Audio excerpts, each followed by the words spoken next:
Revolution Radio, freedomslips.com. You don't need to expect us. We're already here. Most are afraid of unknown depths, skirting shores thinking world flat, and with the island girls in celebration of new religion. Nobody led me or said this way. I sailed alone on makeshift raft with wind as companion.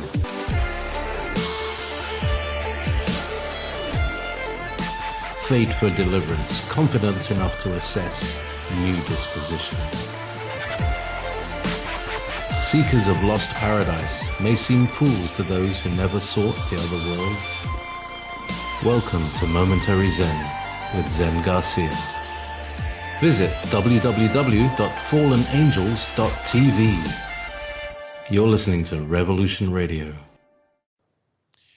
As little as long ago, or as far away as forever. This is where we meet to celebrate what never was as it comes to pass. Welcome, friends. I'm your host, Zen Garcia. This is Momentary Zen here on Revolution Radio, and we're broadcasting for the next 2 hours, and we come to you every Wednesday evening, 8 to 10 p.m. Eastern, on Studio B. Thank those of you that have taken time to join us this evening and that are in the chat room. Welcome, and thank you for the fellowship. I consider you to be very wise in your research, and as you learn from me, I also learn from you. Today, I have as guests with me for the next 2 hours and also for the next 3 Wednesdays, Peter Moon, who's the author of several books, and he's the publisher over there at Sky Books as well. And he's got a very unique and interesting connection to not only the Preston Nichols and the Montauk experiments, and but also with the Buscegi, I believe is the name, the way that you say it, the Hall of Records that was discovered, which is said to be 50,000 years old over there in Romania, and which broke, it seems, over a decade ago, even though it's still an ongoing story and something that the world is still waking up to. And it's, I believe, to be a very important event, and it certainly seems to um, connect to the prior times in some form of fashion. And so I'm hoping to gain further introspection as far as what Peter can share with us. I know that there are some things that are still hush hush and related to this story, but whatever you can elaborate on would be greatly appreciated. Peter, are you there? I'm here. Can you hear me okay? Yes, we can hear you just fine. And well, before we go into discourse on those things that we've been talking about and mentioned, would you give out your website information where people can go to find your many different books? And if you would tell us how many you've published, because you are a very prolific writer. Well, there's 20 books that I've published. I've authored or co-authored about 15 or 16 of them, and 16, I think. And the website to look at the books, the brief description of the books and see the covers is skybooks.usa.com, skybooks.usa.com. And to access our free videos on the new series, Time Travel Theory Explained, go to digitalmontauk.com, and the lead post there, you'll go right, it'll tell you how to access these videos. There's 7 videos that explain the math and physics of time travel. Excellent. Well, for those that maybe have not heard of Preston Nichols and Al Bielek and the story in connected with Montauk and its connections to the Philadelphia experiment and others, would you mind sharing kind of a brief synopsis on that story, and also kind of talk about what it was that you learned in in studying and just examining that whole occurrence. Okay. First thing I'm going to say is, in very short order, within a month's time, I will be releasing a 5-6 minute video synopsis of the Montauk Project Experiments in Time, the first book that I co-wrote and published with Preston Nichols. And then the second book, Montauk Revisited, Adventures in Synchronicity, Pyramids of Montauk, the Black Sun, and also a short 5-minute video on the Montauk Pulse newsletter, which is still in print today. It's been in print over 23 years, and it keeps people up to date on the events that I've been involved in. So there will be a way to get people up to date on this stuff, or at least a mini introduction in 5 minutes on video with pictures and whatnot. So that's been being worked on for the last month, and it's coming, to a finish. Now, to address your question, the Montauk Project Experiments in Time, which I learned about from Preston Nichols after attending a meeting of the Long Island chapter of the U.S. Psychotronics Association on Long Island in November 7th, 1990. That's when I met Preston Nichols. And since then, it took me about 6 months of going to those meetings. They'd have 2 every month to learn a lot of the different legends, lore, stories, and also meeting some of the people who were either involved or peripherally involved.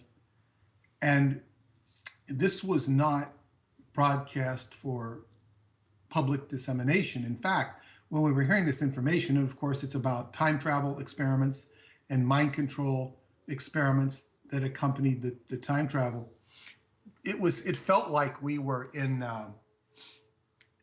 Faneuil Hall in Boston, which is known as the Cradle of Liberty in Boston. This is where the fathers of, or the sons of liberty plotted against the British government. That's what it felt like. The era of conspiracy was so thick you could cut it with a knife. That nowadays it's, anybody can talk about conspiracy, and it's not that you couldn't talk about it, but it just felt like the paradigm was had not shifted, and we were like, the stuff we were talking about was so over the edge of what was then considered to be reality. So in any case, I met Preston, and he talked about the Montauk Project, and he was giving it was a panel discussion on Earth changes. Next to him was Duncan Cameron, who was the lead psychic in the Montauk experiments. And basically, and in the audience that night next to me was Al Bielik, who I met. The Montauk Project was a catch-all phrase for vast amounts of experimentation that was done starting in the 1940s after the aftermath of the Philadelphia experiment, which was an experiment when the Navy was monkeying around with a ship called the USS Eldridge and attempting to make it appear invisible to radar. And it did much more than appear invisible to radar. It disappeared, and it moved in time. And the tragedy of the Philadelphia experiment was for the people on board, the sailors, who were put into what I could now describe as the boundary layer between a self-contained or soliton field, which basically accompanied one rate of time, and the outside world, which consisted of another rate of time. And between these two, this bubble reality, or these two rates of time, was a field of energy that was basically irradiated, and it hurt the sailors who were in it or close to it. And it not only could hurt them physically, in some cases where they were just close to it, it discombobulated them mentally. So the physical, mental, and emotional trauma that accompanied this experiment, the sailors after 1943 were taken to Camp Upton in Long Island, New York, which was to be the home of, actually became Brookhaven National Laboratory, the foremost laboratory on atomic science at the time, and it still is. And it was actually a bunch of universities that owned it. Now it's actually owned by the Department of Energy in the U.S. government. So that was the beginning of the Montauk Project, when they were studying these sailors, and then as they began to study them further, they began to try and link their minds and affect it with radio frequency. And this was connecting the mind of man to radio frequency, amplification of radio frequency, and also connecting it to computers. Because the man who ran this project, John von Neumann, was one of the fathers of computer science. So this project took place in the late 40s, early 50s, and carried forward to 1958, when there was the government ordered the product shut down because of the mind control aspects, but it went under the table, and it reemerged in the early 70s at the end of Long Island, eastern end of Long Island, Montauk Point, where there was an Air Force station that had a huge radar reflector that operated at what's called the window frequency to the human consciousness, 435 megahertz, or anywhere approximately 420 to 450 megahertz. And this was, they were able to basically have a psychic who was mentally adept, who could broadcast thoughts that would be amplified and transmitted out of that, the gain horn of the radar reflector, which is basically a transmitter. The radar reflector would transmit and it would also receive.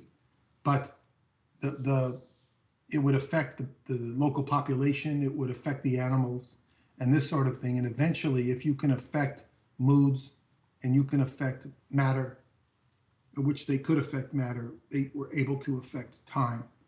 And this was, the accounts of the experiments are varied, they're subjective, but there's enough circumstantial evidence to know that a project of a highly irregular nature that followed mood control, that it allowed for mood control of human emotions. And there have been so many anecdotal accounts of time phenomena that the story has really weathered the test of decades, a score of years. And then of course now we have further examples and corroboration to the work of Dr. David Anderson, which establishes that time travel does not violate the laws of math and physics. Well, is there anything still ongoing associated with the phenomena and with the uh, gateways or portals which were open? Is there any still residual effects lingering from the things that were done during that time? Well, I would have to say there's always a residual. Mm. If you, what the Montauk Project evolved into, at least in part, was the HARP project in Alaska. It evolved into this,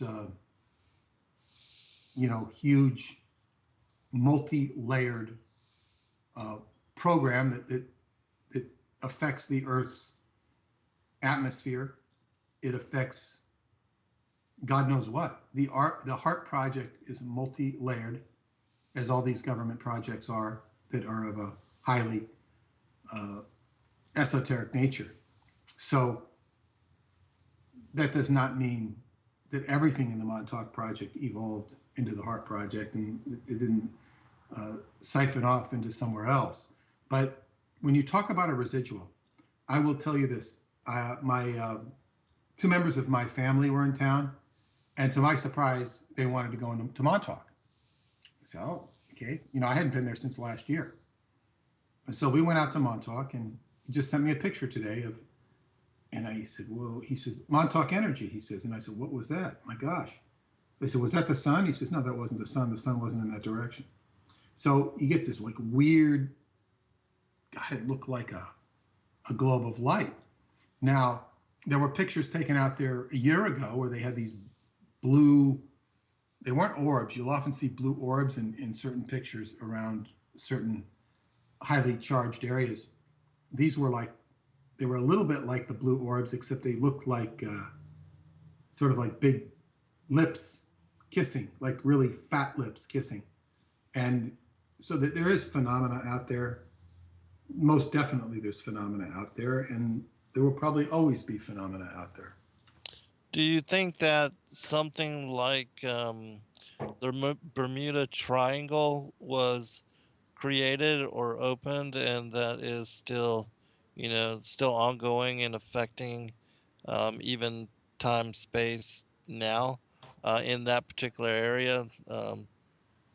The commonalities, I mean, in the, I do not consider myself that studied up on the Bermuda Triangle, Mhm. but from what, and there's even been arguments that it's, in any region of space that had that much traffic flying through it, it would have that much odd occurrences. But let's just assume that the occurrences in the Bermuda Triangle are odd. Well, it could be any number of things, but the most, I guess, what you'd say, I wouldn't call it conventional. I would call it, you know, alternative traditional would be that it was a giant crystal underneath that represented the Atlantean culture. That was underneath the ocean, that was askew, and that's one explanation that's been offered. Montauk itself is said to be an ancient Atlantean mountaintop. Keep in mind that Montauk is a mountain. It is not a part of Long Island geographically. It is actually an island, and it is the connection between Montauk and Long Island is called the Napeague Strip. For all practical purposes, if you're driving along, it'll look like land, but it's really an isthmus that was filled in. So basically you have a different geological structure. Now, when I say Atlantis, it's very important to realize that Atlantis is more of a time period than it is an island or a continent. And it was a culture that is, I think its last remnants are said to be, and as I say, I don't consider myself expert on this topic, 10,000 years ago. And there were different variations of Atlantis, just like there were different variations of Egypt. So yeah, there is perhaps technology that went askew in many different areas of the planet. Well, you had mentioned HARP, and then you said that it was multi-layered. Can you elaborate? What do you think is, what's connected to HARP? What are they actually doing on any kind of metaphysical level, or is it weather manipulation? Some say it's an earthquake machine. I mean, what's your take on it? Well, the early, and again, I'm not going to call myself an expert on the HARP project, but what I Right. will say is that the Montauk project, as in the book Montauk Project Experiments in Time, there was also additional research which was done in tandem with the psychological research, or us not necessarily interfacing with it directly, but it was very much connected, and that had to do with the weather. That had to do Uh-huh. with radiosondes and sending out balloons and monitoring the atmosphere and whatnot. Now, it was doing through a technique that Wilhelm Reich called orgone energy. And orgone energy is basically like chi energy or life energy. Chinese call it chi energy. And he was basically weather and human emotions and moods are very much connected. I mean, and even physiology. So when you manipulate the weather, you can manipulate emotions. When Hmm. you theoretically, you could manipulate the weather by manipulating emotions, like with a very bad vibe. You can see like, and say in the story of the New Testament, there's an eclipse and a storm when Jesus is crucified. So Hmm. you have, in a case like that, if you want to buy into the story or even into the drama, you see that this is like, oh, it's like, something very negative has happened. So you feel the impending, not just the impending doom, but the weather becomes doomful. So the HARP project is something that is ostensibly can be utilized to affect the weather and or emotions. And does it use cell phone points, cell phone towers to relay such? These things I'm not an expert on. I can't say this would be an obvious uh, conclusion. But there also some of the most interesting comments I've seen about HARP are by Douglas Dietrich, one of your fellow hosts on Revolution Radio, who was sent to, I think it was Folsom State University. I think that was the name of it. But where he was there to basically serve as undercover to watch what the journalists were coming up with on this topic. And basically, one of the functions he talks about was that it was actually to deal with entities or capture entities. Hmm. So this is, by the way, this sort of technology using electronics and radio waves is completely in alignment with what L. Ron Hubbard talked about in the early 1950s in his early works on the subject of Scientology, that electronics would be used to affect spiritual beings, to drag spiritual beings down into the realm of earth-based beings and to control them with electronics. His proposition being that spiritual beings were inherently free to come and go and do what they'd like, but the physical based beings would were dead set on entrapping them. Now, as they say, Dietrich's, who was very, I guess, learned and schooled and had to put up with a certain amount of demonology in his work at the Presidio as a research librarian. But so I thought that what he said was very interesting about this, that we're talking about dealing with emotions. Well, when you're dealing with emotions, you're also ultimately dealing with spirits. That's what I have to say about HARP. Okay, well, interesting. Before we leave the story of Montauk, would you mind speaking a little bit about its connections to time travel and what had occurred with Duncan and Al? Well, according to the legend / story / history, Al Bielek, who was living as Edward Cameron, and his brother Duncan Cameron were aboard the USS Eldridge. They were in the, I want to call it the command center, but they were shielded by all of the phenomena that was going on around them. And they realized that they needed to jump ship if they wanted to survive this. And they basically jumped over the ship and they landed at Montauk in 1983. Now,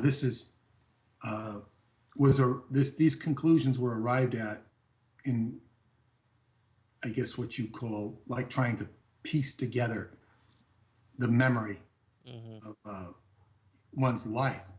And Duncan, who was very gifted as a psychic in a very unique way, put all this stuff together. And then Al Bielek came up with the conclusion entirely separately that he was the brother of Duncan. And when he told Preston and Duncan, who he did not know very well at that time, they said, well, yes, we know, Al, we came up with this conclusion on our part, but we didn't want to say anything to you.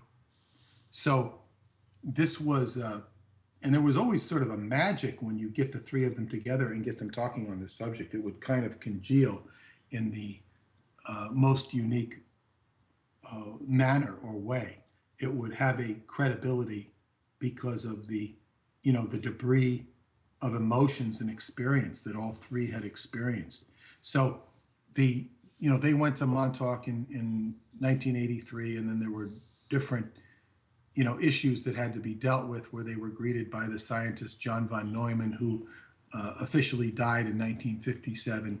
So you don't know if von Neumann is really the same von Neumann or a time traveler, or what he is, or even if the story is 100% accurate.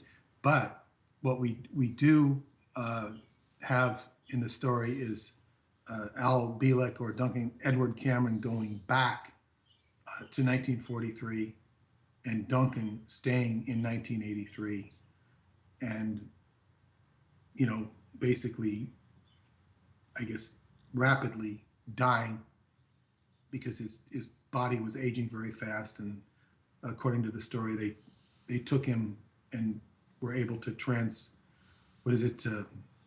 transmigrate his spirit from the body he was in as Duncan Cameron to which would, I guess, would be his half brother, another Duncan Cameron by the same father, Alexander Duncan Cameron Sr., who had a new wife by this time, and who was very wrapped up in a lot of strange business himself. So that's and then in the process, what they were doing with the researchers was connecting up the two projects, the Philadelphia experiment of 1943 and the Montauk project, which would climax in 83, both in the month of August. August 12th was the date that is given. So what I've learned since is that when you have two, this is from the work of David Anderson, when you have two rotating masses, or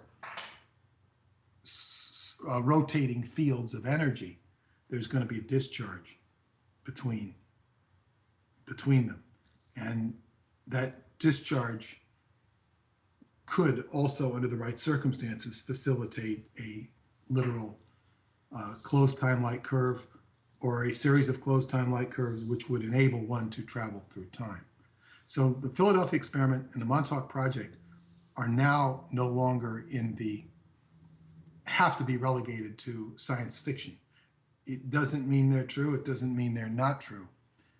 But without these wild stories, I never would have gotten to the point where we have the science, and I understand. All right, hold on, Peter. We'll be right back, everyone. All right, welcome back, everybody.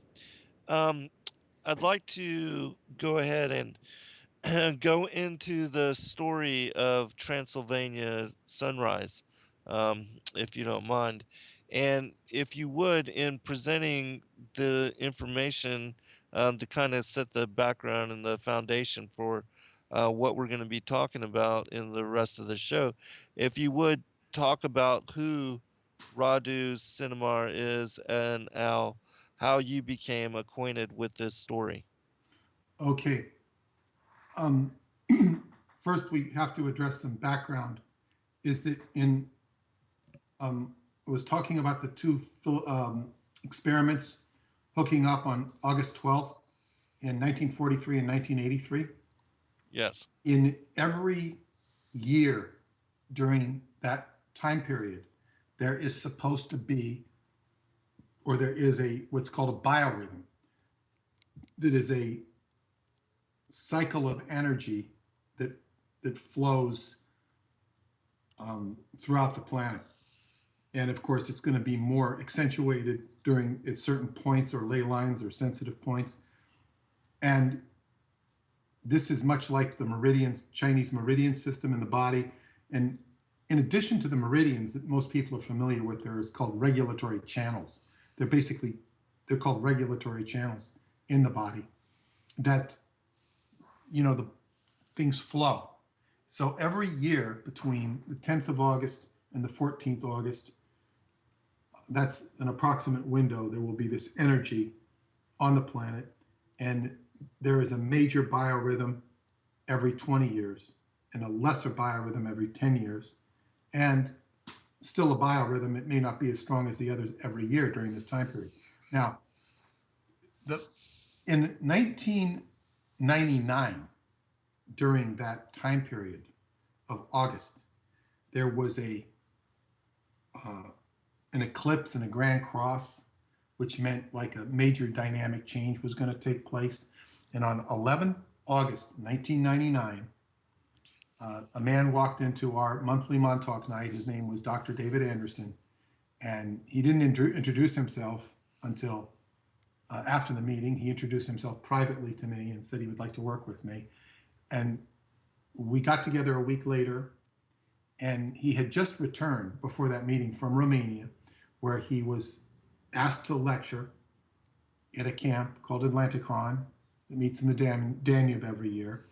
And he decided to set up a charitable foundation, which he did, which is now called the World Genesis Foundation. You can look that up if you're interested. And I now serve on the board of that. It's basically to make sure that every child has an opportunity. That's the purpose of the foundation. And most of the work is done in Romania. And there is also work done in other countries. But primarily Romania is the focus, has been the focus, where there's a camp every year. Now, David started this foundation, but he just introduced himself to me that particular evening and that day, and he says, I want to get you to Romania. Now, in the meantime, I had been solicited by an individual who used to be an editor at a Romanian publishing house, who was asked to review the Montauk Project by his boss. And he says, should I publish it? And he says, yes, you should publish it. The boss decided he didn't want to publish it. So this individual, Sorin Hormuz, went off on his own and started his own publishing house. He's at a very successful publishing house based upon initially the Montauk Project. And I insisted that I gave him the rights to, made a deal with him for the rights, but I said, just dedicate this book to Dr. David Anderson, the Romanian edition. So Sorin would eventually meet David, and he would send me a video of David Anderson on Bucharest TV, where he was talking about 10 million or 6 billion or 10 billion, I don't remember which it was being invested in time travel research every year. He was saying this on Bucharest TV, and he was saying that, if you don't believe that, you're very naive. But basically, Sorin, who had published the book in Romanian, was then contacted by a person in the secret government of Romania who asked, I have a book. I would like to know if you'd like to publish it. Sure, send me the book. He sent him the book, and this is the book that became Transylvania Sunrise. And this was Radu Cinemar was the author. And Sorin said, he sent it to me. He actually went to the trouble to have it translated into English and shipped to me. And that book sat on my desk for 4 years. For 4 years, because I started it, but I never had time to finish it. I was working on other projects. So in the meantime, David had a time travel research center in Long Island and one in New Mexico. 9/11 happened. It pressured him to close the one in Long Island, to go underground, and to disassociate himself from the time travel center in New Mexico. He did have one in Romania that was basically theoretical. So I really don't know much about the theoretical center, but he used that theoretical center in Romania because Romania has the best mathematicians in the world. So in any case, what David told me, I had met with him in Rochester, New York with Preston Nichols, and he was giving me all of the stuff from his time travel research center, which was basically books and paintings. He was creating a museum. It had very little sensitive data in it. So basically, Preston and I went up there in Preston's van. We put it all in the van, and David said, we invited him out to dinner. He says, no, I have to go, which was very disappointing. But he did say, he says, I won't be able to work with you for 5 years. So here I finally read the book under circumstances of a broken down car. and having my car repaired. I had time to, and it was in Brooklyn. I was having a friend repair it for me um, in the bowels of Brooklyn. And so I'm in this really almost closet-like space. It's bigger than a closet, but I'm reading this manuscript and I'm getting it. I say, wow. A friend of mine had read it when he was staying at my house. He says, you've got to publish this book. So I read it and I began negotiations with the publisher, Serene Hormuz. It took about 3-4 months to tighten up the negotiations, so we both agreed on it. And right after I completed the negotiation, I got a surprise email from David Anderson. It was 5 years to the month. And he says, how would you like to go to Romania? And I said, wow. And so then he called me to prepare the trip about a month later. And he said, we had a long talk. And he says, what would you like to do when you're in Romania? He says, we will sponsor a 3-day cultural tour for you.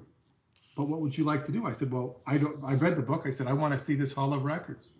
And I said, do you know what I'm talking about? He says, he didn't know what I was talking about at first until I mentioned Radu Cinema and explained the situation. He says, oh yeah, I know what you're talking about. So he used all of his contacts and they ended up referring him back to my publisher, which was this big circle. And it was, he later confided to me that people said that he knew Radu. So in any case, I went over there and I said, what do you know about this? He says, we'll talk about that when you get here. I don't feel comfortable talking on the phone. So his statement kind of led me to believe that there would be a lot of revelation, that he would know a lot. But when I got to Romania in 2008, it was very disappointing because first off, our rooms were sold out. We had to we were driving around. We arrived at 2 a.m. They were driving us all around. We checked into a hotel up in the mountains because they couldn't find us a hotel because we arrived late. They sold out our rooms. So we got, very tired. We got in bed at 6 p.m., slept, woke up the next morning with no contact, no people. What the hell are we doing here? So we had to struggle to contact our, David and our Romanian person. And we had to struggle to get a new room, go down to the city, and it was very tough. And when you ask a question in English and you ask something, they will point in the opposite direction, not purposefully, but it's just like, it was very frustrating. So in any case, when I finally arrived at the camp, David really didn't have anything to say, and he had to be quiet. And finally, after a lot of drama that wasn't centered around that, he told me that he was going to be back in the time travel business and he would release some new information that following December, which he did. And much of that is now on his website and andersoninstitute.com. The following year, he lectured on time travel and he had me lecture with him like a tag team. I would lecture on different topics and he was discussing much of the science, and it involved a personal tutoring session from him to me on the concept of the invariance of the space-time interval, which is now part of these explained very concisely in these video series that I put up for free, Time Travel Theory Explained. So this was an education taking place. A lot of the stuff he said I didn't quite grasp at the time, but this still doesn't really get back to the question of the book Transylvania Sunrise. But it does explain in the midst, I should add, in the midst of this bizarre trip, which was really more disappointing than it was revealing, it introduced me to Romania. The first trip, I did, my publisher had driven 2 hours plus from Bucharest to the camp to see me. Now, when he came to see me, I wasn't there because I was sick in an apartment where I was staying because I'd eaten what was called fish head soup. Now, I don't like fish head soup any more than you or the audience does. and this is kind of a joke. We talk about the fish head soup. There was also fish served at that meal, and you don't eat fish that's caught in the Danube because unless you're really native to that area, it's like Montezuma's Revenge. So I got very sick as a result of that. And Serene came to my apartment, knocked on the door, and we talked. We got along really good. We get along really good. And he had a CD from Radu for me that gave told me about some things he had to say. Now, which really wasn't a whole too much different from the book. I should listen to it again. But in any case, the book, this was sort of my introduction to Romania. I've glossed over one key part, which is probably a very important part. And when I was lost in this, we were displaced, lost. We had a taxi driver we thought was going to drive us all around. He takes us to this castle called Peles Castle in the city of Sinaia and dumps us. We said, oh yeah, well, we wanted to take you out to lunch. Oh no, I've got to go. I've got other places to go. We thought he was our tour guide. This is how disoriented. So he dumps us in the castle, and we said, well, how the hell do we get home? And we ended up walking all the way home and oh my gosh, way home. And I have a good homing device in my inner sense, so I was able to find the way home. There were 3 of us, and we were all Americans. And so basically, at the Peles Castle, we were this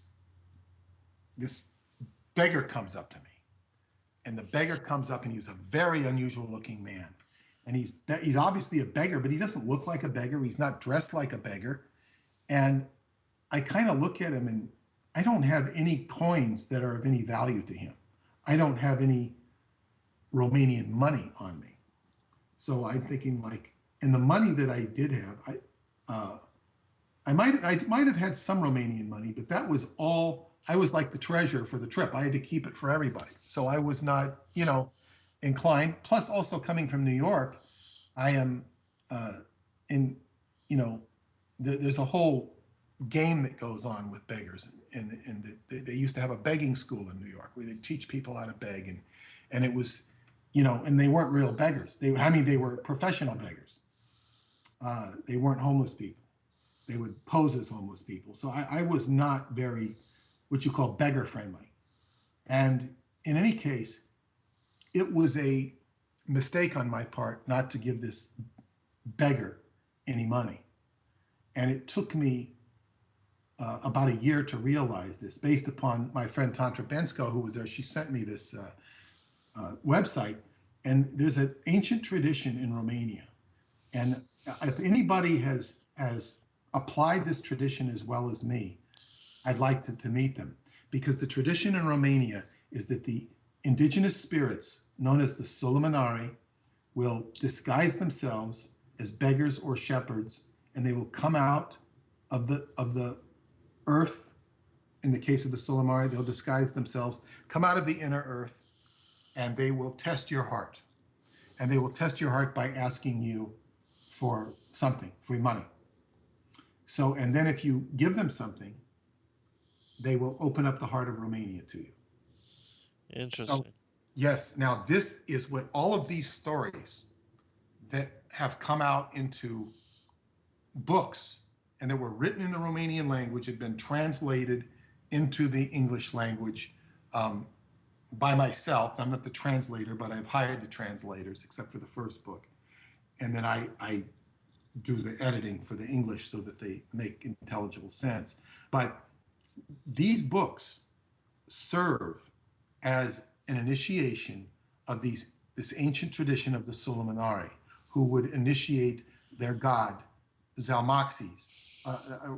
They would initiate this man, Zalmoxes, and turn him into a god. 4 years of initiation in a cave. Now, these books do not mention Zalmoxes. They do not mention the Solomonari, except where I chime in my part of the book and mention them. But I have, if these are not a creation of those indigenous spirits, these books, They are, uh, they emulate it. They parallel it to a T. So this is a very important part that the casual reader is not going to understand or know. And I say I made a mistake by not uh, giving this beggar a coin, and it wasn't that my heart was closed. It was that um, I came from a different environment, because the environment in Romania is completely different than America and New York City, and they weren't even a capitalistic country until fairly recently. So basically, um, this these incredible stories that come out of the work of Radu Sinamar, and they're very much tied to the inner earth. And Montauk is also tied to the inner earth, but Montauk, as far as an initiatory instrument, is very cut off and blocked as compared to, like, say, if I go out to Montauk to investigate, well, all those people out there are basically squatters who took the land from the Montauk Indians, and I'm not really was never really greeted to politely out there. In fact, people would hide. They would, they didn't throw tomatoes, but they would have been inclined to if given the opportunity. And whereas in Romania, and in particular Transylvania, I have been greeted with much hospitality and love. Uh, and to say that the heart of Romania has been open to me is an understatement. Very interesting. We're almost to the second break, but we will spend this second hour elaborating. Um, and next show we will pick up with kind of Radu's initiation, which when I read that portion of the text, you describe it as almost being comical, and not comical in the sense of as being humorous, but comical in the sense of being supernatural, or um, just mind blowing, and something that you would see in a like a Hollywood movie, and even The word beyond. is phantasmagorical. Yes, yes, He uses the word in one of the books, phantasmagorical. Yes. yes, and so and for especially for people that are involved in this culture, which is very different, as you say, you being from New York and then going there to Romania, but our culture is very much different, and it's hard for people to grasp how a lot of people are dedicate their lives to metaphysical aspects, which are just maybe above the understanding of a lot of people that are involved in just accumulating materialistic possessions, or in striving for money, and to buy bigger houses and bigger cars, and fill these bigger houses with more and more things, and that's the focus and the drive of a lot of people's lives here. But how people dedicate themselves in other parts of the world, especially in third world nations, where there's a lot of poverty, and there's still so many that are living on less than $2 a day. How there's other focuses and other drives, almost like what is written in scripture as living for the kingdom, that people do these kind of things and have this kind of mindset. And so uh, I don't know, because you didn't describe so much as far as Radu, his previous background, but he seems to be a very spiritual and highly evolved being, which gave him opportunity. These windows opened up for him to be initiated in the way that he was, but that not a lot of people live that way. Certainly, I try to myself to live for higher things, but not a lot of people do. And so when we get to that, if you could, I don't know if you can elaborate any further as to Radu as person, and then we can go into the story of what was discovered, how it was discovered over there, and um, and also the other things that are in connection with it, which are just absolutely mind blowing. But Sure, I'll be happy to do that. all right, well, let's since we got 2 more minutes, if you wouldn't mind, give out your website information and where people can go to support your work once more. Okay, I'll be happy to do that. People can buy books at skybooksusa.com, digitalmontauk.com. All right. Well, we'll be right back, everyone.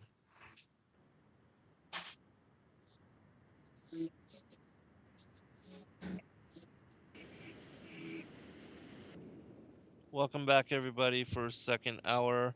I'm your host, Zen Garcia. This is Momentary Zen, and I have as guests with me this week and also for the following two, Peter Moon, who is the publisher of Skybooks and author of several. You can find a lot of his works at Amazon.com. And before we go into the topic of discussion for this evening, I just want to remind everybody that Revolution Radio is the largest listener supported, commercial free, and corporate free radio network anywhere on the internet or, as far as the earth. And so, those of you that do appreciate the various platforms that all of the hosts utilize the network for, in bringing truth and the esoteric knowledge and biblical prophecy, conspiratorial side of what's going on in world with New World Order, world government, and all of that. If you appreciate the things that we are doing and the knowledge that we are bringing forth, please, those of you that can, just go to freedomslips.com, click on the donate button, share whatever you may for the price of a Happy Meal. Those of you that actually eat McDonald's, you can buy access to the archives and download all of the shows going back to the beginning of last year for all of the many different hosts that come on throughout all 7 days of the week and over many, night and day. And I know that Studio EA right now, that Monica is over there, and she always has a fascinating show, and that a lot of times people are caught up on whether to listen to me or to listen to her. And in this way, you could do both. You can download the shows and listen to them later and utilize your time if you're driving to work or jogging and put them on your MP3 player, share them with others. It's absolutely incredible value. And so we thank you beforehand for your support. Peter, I want to go ahead and turn it back over to you and allow you to go into you know, laying the foundation for this story, and so that we can elaborate on it further, because it absolutely is a fascinating topic and one that is still little known about. And one final thing, I did share a link to this story, some of the background information with this story, how it was discovered, and its connections to the Masons and all of that. So those of you that are wanting to know more, you can do so by looking at the article and reading it later. Peter? Well, I will. I've laid the foundation for how I ended up in Romania. Mm-hmm. Now I will lay the foundation for Radu and how he got involved well, not so much how he got involved, but how the story came to pass. Basically, he was met one day by this character named Caesar Brad. And Caesar Brad was a very unique and special individual. And he basically put Radu in place to tell the story, so that Radu was an independent writer. He was eventually recruited into Caesar's Department Zero, Department Zero being the most secretive and autonomous part of the Romanian power structure, but it was only the only person they had to answer to was the president. And originally it was the dictator, Ceausescu.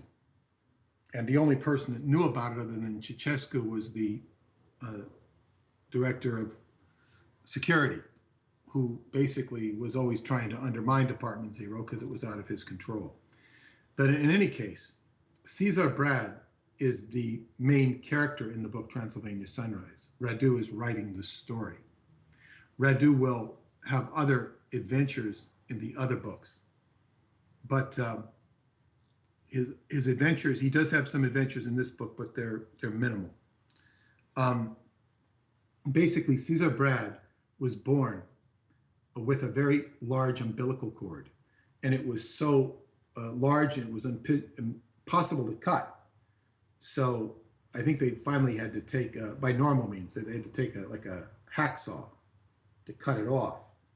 And they reported this to the Securitate or security, which is what the doctor is supposed to do with anomalous type births.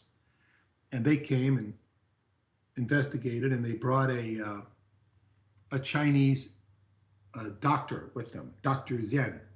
And Dr. Zhen was there as a cultural exchange program from Red China, which was under communists at that time.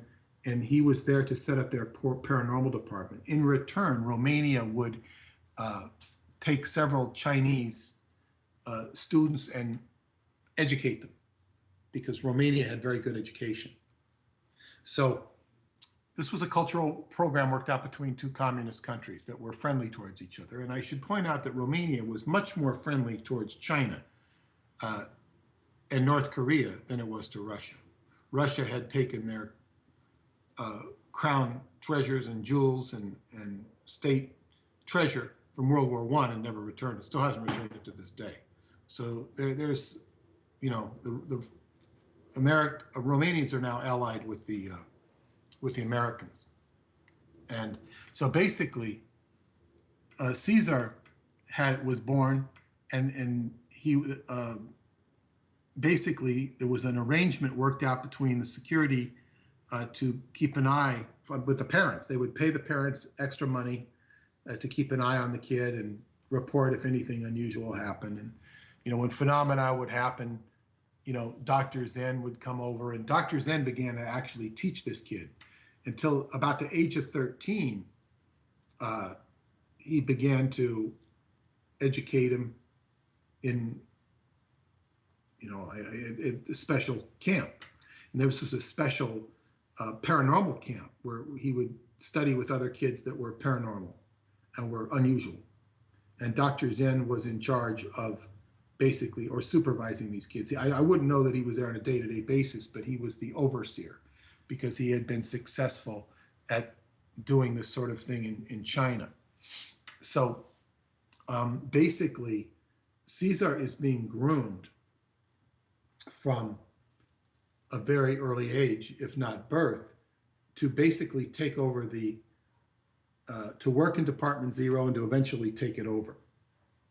So he works in conjunction with a colonel who becomes a General Obadia.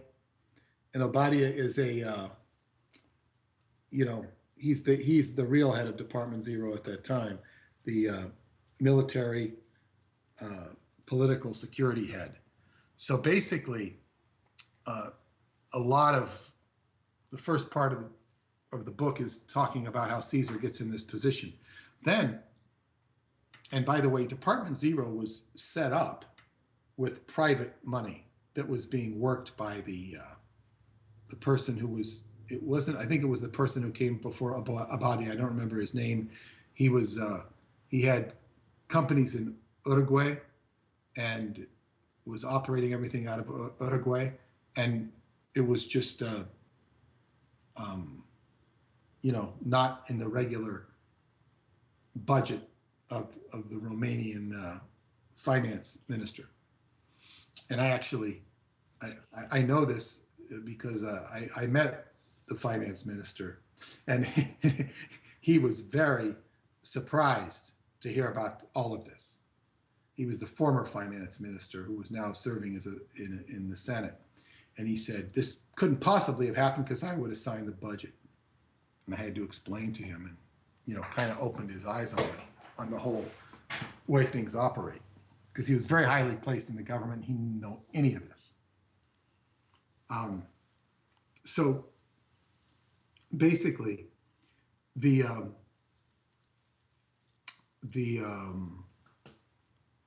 what happened when he got into this position as the head of Department Zero, he was sought out one day by a very unusual and mysterious man named Signor Mazzini. Signor Mazzini was from Italy, and he spoke fluent Romanian, which is not typical. It's not that hard, but Romanians can understand Italians. Italians have a much more difficult time with Romanian. So they don't necessarily speak the language with great fluency, but he spoke it impeccably. And he insisted that when he spoke to Caesar that they would go off in the distance away from any possible bugs. And he would basically tell Caesar that he's a Freemason. He represents Italian Freemasonry. He's very highly placed. He's a part of the Bilderberg group. And that he said that his sources in the American Pentagon had determined with ground penetrating radar that was being used from satellites that there was a chamber underneath the Romanian Sphinx. And they wanted to solicit his help in getting underneath this chamber, but it all had to be done in secret. Now, this is sort of like a Mexican standoff between the two, because Caesar understands that this guy is evil as sin, and that he wants to get at this chamber for purposes which are power and control. And the man he's astounded that this man even knows who he is, because nobody knows who he is. How does this guy know who he is? And he knows too much. So Caesar has to play cat and mouse with him and pretend like he's complicit, because if he doesn't, he will lose his job.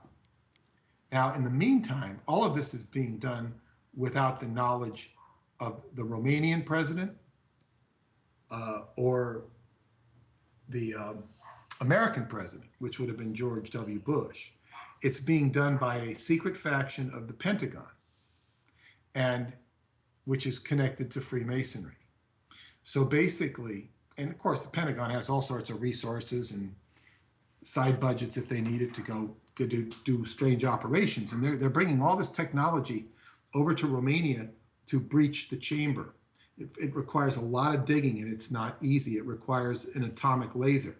Now, the reason he brought the Americans into it, because they had the technology to open it, and the Romanians are the possessors of the territory. So the whole book goes into a lot of the drama of opening it up, the drama of how we got into this situation, and the drama between Mazzini and Caesar. And finally, after a long series of trials and tribulations, and a few people get fried in this energy field when they open up the first layer, and Caesar finally figures out there's a handprint that he puts his hand on, and that actually opens up the force field, so they can actually get into not the chamber itself, but the tunnel that will lead to the chamber. So it takes a long time to go into the tunnel. Now they're digging in the mountains outside the little town of Buscegi. Buscegi is a town I've been to many times. It's one way to get to the Sphinx when you take this car, but he doesn't mention it as Buscegi in the book. He just says B/ or B line and doesn't identify the town. I know it's Buscegi because I know enough about Romanian geography. That's the only place it could be. In addition to that, if you talk to people that worked in hotels during that time period, they will tell you that there was an inordinate amount of Americans there during that time. And what were these Americans do? And they were all told not to talk about it. But in any case, this chamber was eventually accessed, and inside the chamber, there were these huge tables that they were like 6 feet high. So the implication is that the beings that originally used them were gigantic compared to us. And that if you put your hand over one section of the table, it would read out your DNA on a molecular level. If you pressed it down closer to the table, it would read it out in atomic form and even perhaps subquanta. So then you had other tables which would, you put your hand over it and it would read out in holographic form a star system with a planet and then with a hologram of a certain type of species. And of course, this would indicate what planet and what star system it came from. If you put your hand over another while simultaneously holding the hand over the original one, it would read out another species, but it would also show you a blending of the two species, a hybridization. So this was an incredible, fantastic discovery that they made. And keep in mind, when this book was written, they'd only been able to penetrate this area for about 6 weeks. So it's been now dozens of years since all of, who knows what else they found out. This room also, chamber also featured a place called the projection hall, where you could see a holographic readout of the history of the world that was bioresonant with you. So if you looked at it, it would be different than if I looked at it. It would be different if somebody else looked at it. And Radu was actually allowed to get into this chamber for about an hour and report on what he saw. He saw a rendition of the history of the world for about 45 minutes, and he was given a first-hand experience glance so that he could appreciate this whole story that Caesar had told him. In addition to seeing the projection hall, there were 3 tunnels, and one tunnel went to a similar installation in Tibet, with offshoot tunnels into Mongolia, into Iraq, where again there were similar but not identical installations. And another tunnel went to the Giza Plateau, beneath the Giza Plateau in Egypt, and another, where there was another similar installation, and another third tunnel went into the inner earth. And that, in a nutshell, is sort of the bare bones of the story. There's a lot more detail and excitement and interest when you actually read the book. I wouldn't mind rereading it again myself. Yeah, it's a absolutely fascinating story, um, which it reminds me of also. I heard about a cave system that there was a Vimana, some kind of vehicle of that sort located in the cave system, and they said that it was protected in similar fashion, and that special forces had gone in, and that 8 people had died trying to remove it or to gain access to it. And do you know about what I'm talking about? Well, you're talking about a Vimana. That's a name for Indian craft. Are you talking about in Romania? Right, right. And I don't know exactly where this was. I believe it was in Afghanistan. While we were there for the Afghani war, that this was located, and that they were trying to gain access to this particular craft. But a similar type of thing occurred in that there was an energetic barrier, and that 4 or 8 special forces individuals had lost their lives. And of course, none of this, can be confirmed, but there was the story rumored had come out in speaking about it. And so it just reminded me of what is described, with the energetic barrier that was protecting the hall leading to this particular projection room.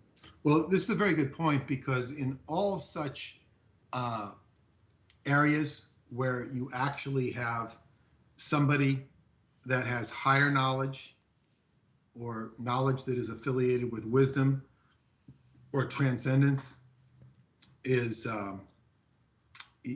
there is going to be a barrier with the mundane. The mundane, and this is something that shows up in the later books, where they get into this. It's an even more secret spot in Transylvania. This area is in the way you say it is Buscegi.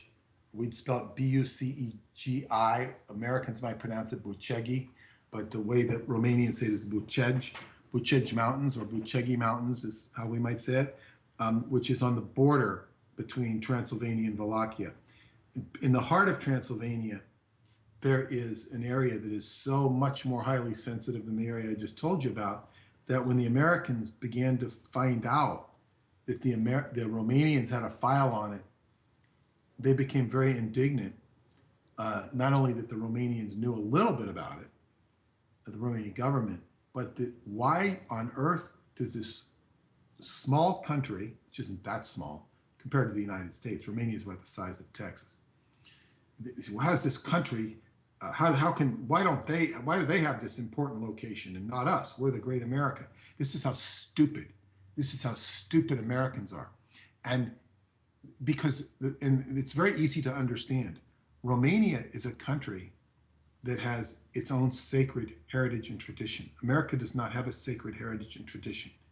It is an invasion of Native American peoples who have a sacred heritage and tradition, and dishonors that sacred native soil of America. So the most sacredness we have are the memorials of people fighting for America, but it's on top of sacred land that has been dishonored. Some of the most sacred land is Montauk Point, New York.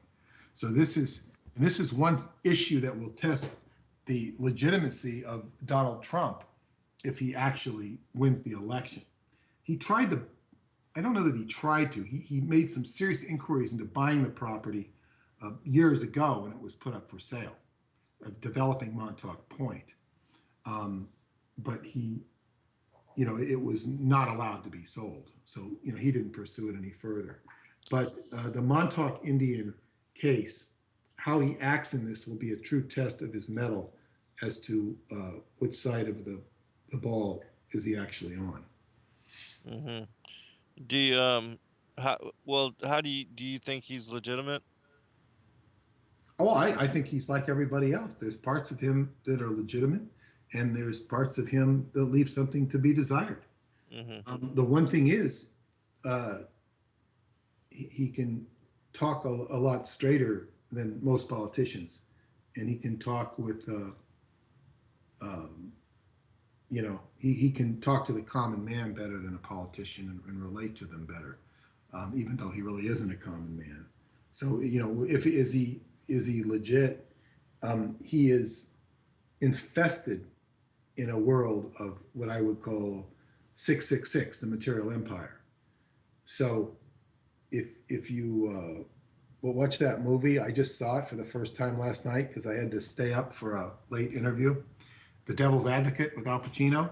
Mm-hmm. It basically, shows New York City society and how all these deals are built upon the devil's work.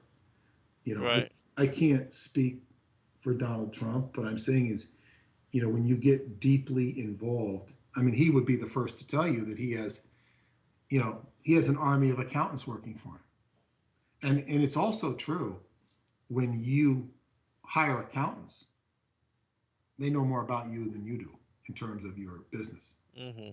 So it's like you kind of lose control to a certain extent, not completely. So, and your accountants are there to basically manipulate and outmaneuver the government.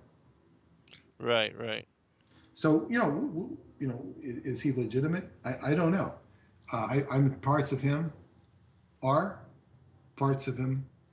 might leave something to be desired. But as I say, the issue of the Montauk Indians, who were declared extinct in 1909 by New York State, they were recently passed the legislature passed a bill to recognize them, but had all this, and then the governor vetoed it because he said the bill asked for them to use the same standards to be recognized as the United States government. We don't have the resources to do that.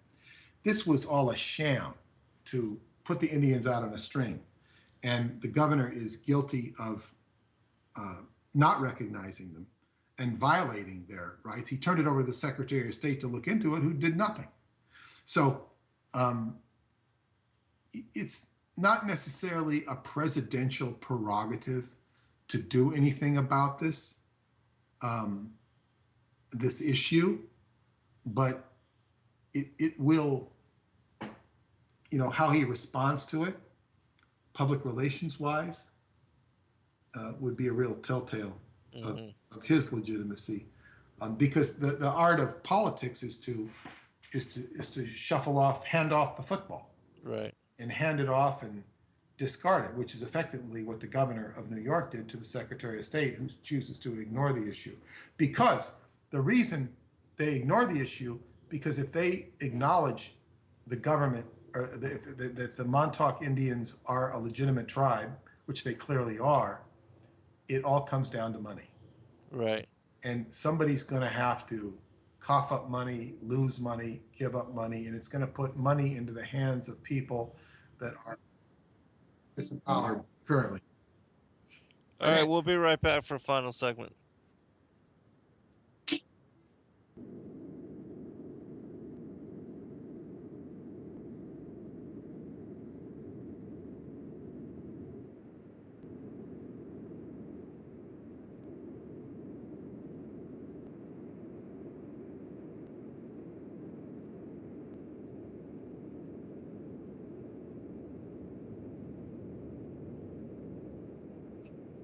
Yes.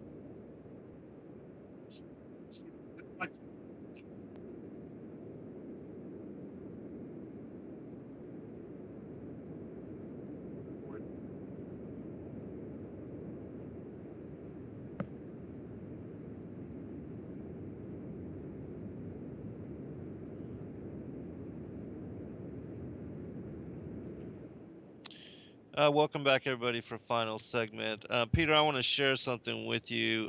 When I was reading the text, um, it led me back to something that I had read in a book called "The Book of the Bee." It's just really short, but I think you'll be interested in just hearing this. It says, then he built in front of them a strong building, and he made for it a door of brass, and anointed it within and without with oil of thesnactis, so that if they should bring iron implements near it to force it open, they would be unable to move it.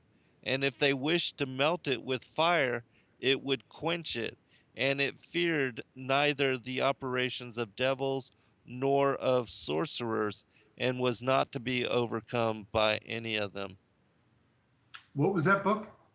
It's called The Book of the Bee. The Bee? Yeah, The Book of the Bee. It was written by Solomon a long, long time ago, but How do you spell bee? Bee. Wow. I didn't know there was a book of the bee. I'll send you a link to it, but specifically, I'll send you a link to this chapter that I mentioned, because it actually, this particular passage talks about giants being trapped in the center of the earth, in a hollow opening in the north, what is referenced as the north, and that a door was put in place to prevent them from escaping there until the end of days. And I thought you would be interested in specifically in this passage, since you mentioned something in similarity. I believe it was down one of the tunnel systems. I can't remember exactly now, but it totally led me to this, remembrance of this Thesnactus, whatever that is, oil of Thesnactus. I'm not familiar with the book of the bee or that particular oil, but it's it's interesting. Um, but anyway, I really can't comment on it except that there's just a lot of strange and unusual things in this world, and sometimes we find these references that uh, you know emulate them or parallel them in some way. Yeah, could you remind me where it was that you in your book, or Radu's book in his testimony, where it describes this similar type of phenomena being connected to? Um, I don't remember any issue of giants being trapped. well, Uh, no, not giants. I'm talking about that iron implements not being able to. That when they used iron on it, it you Well, know, the left no stuff mark. is much more sophisticated. I mean, the weapons they were using in this book are like high powered atomic lasers. I mean, it was Hmm. iron is like nothing. Yeah, I'll try to when I look again at the material. There was something that was mentioned specifically. I believe it was one of the tunnel systems, and there was something that was directly connected to both the iron implements and also the fire not having any effect on it, which is why I read that particular Yeah, but passage. I mean, I'm just saying is that they're dealing with the most sophisticated Right, stuff to where fire and iron are like nothing compared to what we're right. talking about here in terms of the America's potential instruments and tools to break a barrier, and they couldn't break it with that. So of Hmm. course, fire and iron aren't going to do it. Yeah. Well, let me ask you because I'm interested, and I don't know if how much you can share on what Radu had seen, and as far as you know the history, because you mentioned or he mentions within the text that it goes back a very very long time, and that even the projection room itself that they dated, and I don't remember recall exactly how they were able to date that as well. Maybe it was with the alignment of the particular star systems, that they said that even the projection room goes back to 50,000 years. But there was a specific mention of some event that had occurred 100,000 years ago, which I think you said that you would be able to elaborate in some way on what that occurrence was. And The uh, only thing that I recall is that he basically says in this book when he talks about looking at the history of the area, other than just seeing this, that, and the other thing, he talks about the the geological tectonic construction of that area is such that it was designed to protect that area from the ice age. Romania was protected. hmm, So this is so, and he watched the changes uh, geologically. Now this is like a fast history of the world, right. and but that this was shown to him to show that that area was basically constructed. What's the word? Terraformed Hmm. to be a preservative of life. Now, the um, if we consider, well, basically the Ice Age, Transylvania was a repository for all life in the continent to recede into during the Ice Age because it remained essentially unfrozen and because it was protected. It's in a protected by the Carpathian Mountains, and to the degree uh, that it wasn't protected, and I'm not saying it wasn't protected, but to the degree it's not protected, it's filled with caves, caves with water. You could live subterranean in that area, in other words, during an ice age. So you could retreat literally into the mundane inner earth. And of course, you can go into caves in Romania that don't end. There's no noticeable end. So if you had um, I was trying to suggest to one of my friends over there that they put that he has a drone. I said, well, you ever sent the drones into a cave? He says, no, I never thought about it. That's a good idea. Yeah. So, yeah. So you know, if you could, send one of these spy drones, boy, you might just go on forever. At some point, there's some form of natural security force that's going to come out. It's not a security force by a government that's going to come out and say you're getting too deep. I would imagine, but everything has its limits. But I guess what I'm alluding to, there is a culture uh, of inner Earth in Transylvania that is that the whole lore and legends are based upon, just as there is in Tibet. Hmm. Um, can you talk anything as far as any other portion of what he had seen? Do you have any other details on any of the the prior times of history, even in connection to Atlantis or anything of that nature, because what he describes as seeing goes very far back, and I know that he wasn't allowed to speak in great detail on some aspects of it, but if you know anything further than what has been released within the text. No, I don't know anything further that's been that comes from him that's been released in the text. I think perhaps I think it's book 3, A Mystery of Egypt. He talks about one of the ancient cultures of that area where the people were very simple and they lived off of basically bees and sheep, and they were their consciousness was not in bodies to the degree they had bodies, but they weren't in embedded into them to the degree we are. Life was relatively simple. Hmm. Mostly their resources were sheep and bees, and they would have very modest homes, and they'd have a maid, but it was a very sort of serene existence that they had. This is an earlier culture, where the beings were just resonant, exuded resonant harmony. That was one particular thing.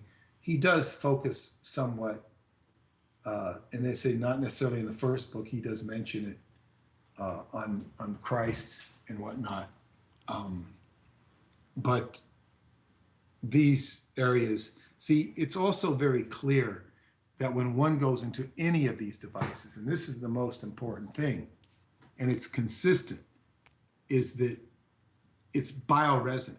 What you see of the history is what he sees of the history is not necessarily what you'd see. Right. And for all I know, it might be different. If he looked at the uh, history of Caesar being stabbed, it might look different to me.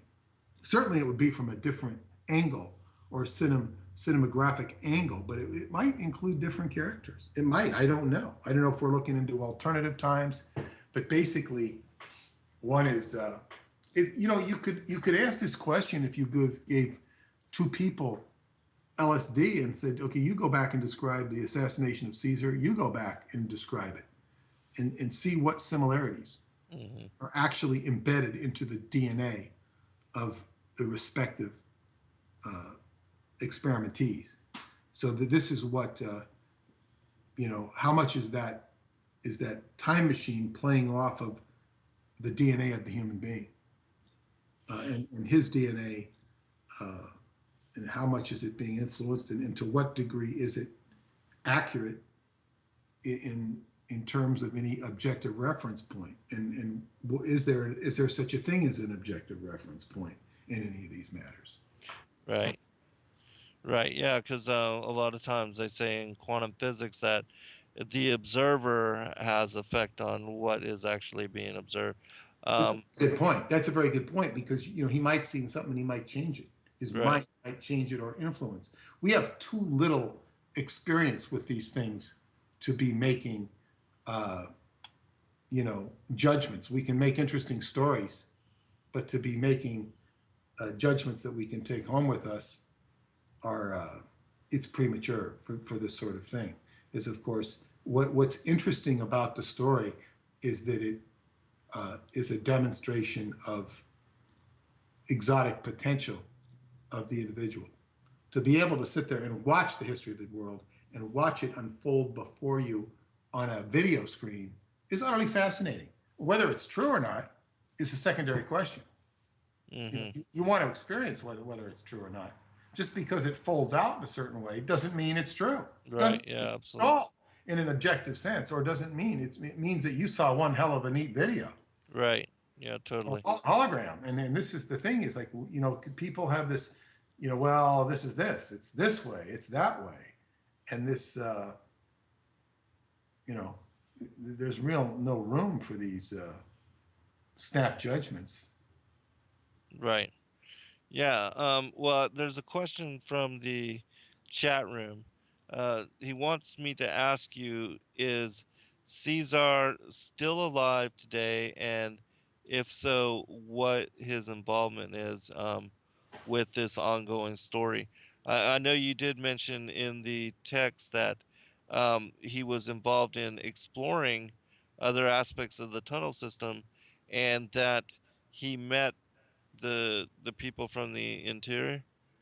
Well, I can tell you that from personal letters from Radu to me, that he expressed great disappointment that Caesar was gone. And Caesar had gone into the inner earth to become an ambassador to the beings in the inner earth. And he was very, sad to lose his mentor. Then uh, he mentioned in one letter that Caesar would be back. He affirmed news that he would be back and he will come back someday. Then uh, the next development was that I would meet the alchemist in the second book, Eleanor. That did Mm, not happen, and then Radu disappeared after that, and it concerned the publisher very much because he hadn't heard from him. The publisher asked his contact in the government, and they said no, they could do nothing. My intuition tells me that Radu went to join Caesar in some capacity. There was a certain amount of stress involved with him being able to communicate his stories. So, I mean, while it's possible he could have been eliminated, I don't think that's the case, um, because it's more likely he would have followed in Caesar's footsteps. Um, when you say that Caesar went to be an ambassador for the people on the inside, To the it, people of the inner earth, to the people of the inner earth just from, yes. okay. What can you elaborate on how? I mean, are they the ones that are of giant in size? Because the projection room obviously was built for somebody of larger stature. Well, Uh, first of all, we're assuming that that requires an assumption that the people in the inner earth that he's being an ambassador to are the same people who built it, right. Yes. and True. that is a complete assumption. So I don't Yes. really know, and but what it really suggests is that he is uh, occupying the territory or the region of what are known as the Solomonari, and he is of that, um, you know, of that partaking of that culture. Hmm. That's what it tells me. Right. Size is kind of irrelevant, but and Radu might be following in this order. The one thing I do know of Radu's personality is that he's extremely secretive. So it's possible that he could, be living in Bucharest and just being secretive as hell and being incognito. Hmm. But he's a very secretive person. In fact, he might overdo it. From my evaluation, is that he might overdo the secrecy. But in any case, um, this is, what I know. I don't know. Um, as they say, I take this stuff seriously, but everything has to be taken in context, which means with a grain of salt. Yes. What does it really mean? Um, people stick on giants a lot. People stick on aliens, ETs. They stick on a lot of things, and they put too much of their attention on, you know, on on the uniform rather than on what's really going on behind it, Hmm. and what are the mechanics behind it, and what does this really mean? It's an initiation of sort. It's a learning. And I will share something. Um, it's from the actual alchemy card in the Aleister Crowley tarot deck, which it says, and this is, Crowley didn't invent this. It mentions vitriol, but he explains what the vitriol means, and he's not the first one to explain it. But this was also the hallmark of the Rosicrucians. Vitriol basically means, in Latin, visit the interior of the earth, and by rectification thou shalt find the hidden stone. So this alchemical ancient tradition of alchemy is to go into the inner earth, is to pursue the mystery of the inner earth. And by rectification, that shall find the hidden stone. And the hidden stone is the interlocutor between heaven and earth. It's that conduit, that fluid motion. It's just like the person that goes to work and comes into his house. He has a world. He's in the outside world. He's, he's got a job as the boss. He comes home and he's the husband, or he's the single guy living alone in his, in his castle, his man cave, whatever he has. And there's both worlds. So we are souls living in both worlds. We have our outer face that we put on, and then we have our inner face, which is our own private thoughts, etc., relative state of development. And sometimes people get too stuck on the, as I say, the uniform, rather than the process that's going on here. Have you ever heard of the story of Olaf Janssen? It was written in a book that was published called The Smoky God. I remember that book. I don't know. I looked at it. I don't really remember it? I remember the name. I remember I've read parts of it, but I couldn't really tell you what it says. Yeah. Okay, well, the reason I mention is just because he and his father made a trip towards the north, and there's rumor, of the land of Hyperborea, and that there's these people that live up there, and it's basically like paradise. And that William Warren, he published a book called Paradise, the Cradle of Humanity, and he describes it, or places it as being in the North Pole. Well, anyways, they made a journey up there and supposedly went into the interior of the earth, where they were hosted by a group of giant individuals that had very advanced technology, and were, very pleasant to them and very cordial. And also, they stayed there for 2 years, and then they were allowed to return home. But I just thought I'd mention that because there seems to be parallels with some of the stuff we're talking about. Well, we haven't heard of any story like this where people have had an experience like this, at least in this context, or say like that movie Shangri-La, where they go into a society, in the Himalayas. Of course, it could well be. The only thing I would say is that they mentioned Hyperborea. The word Hyperborea comes from the Greeks, and it literally meant land above the north winds, which Right. they designated as anything north of the Danube River. And that meant, you see, Bulgaria is right north of Greece, and north of Bulgaria is the Danube. It separates Romania from Bulgaria, but it referred to Romania. But more specifically, because north of Wallachia, which is bordered by the Carpathian Mountains, north of the Carpathians is Transylvania. And that is your region of Hyperborea, which extends right into the inner earth. So the Hyperborean, the Greeks will refer to Apollo and Diana as Hyperboreans. And Apollo and Diana were twins. And they were twins that made up an archetype of the ancient Romanian god who I mentioned before, Zalmoxis. Zalmoxis was symbolized by the symbol Gemini for two, but his actual two, the Gemini symbol looks like a Latin numeral 2, Roman numeral 2.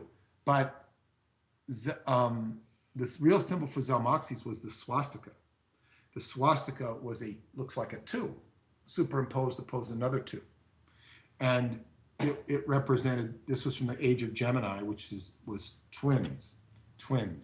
And this would have been the prototype for the word Hyperborea and all it represented, because the Greeks adopted all of these Thracian gods. That land was once known as Thracia, Right. or Dacia, and adopted them and converted them into names, and the Romans did the same thing. They changed the names around.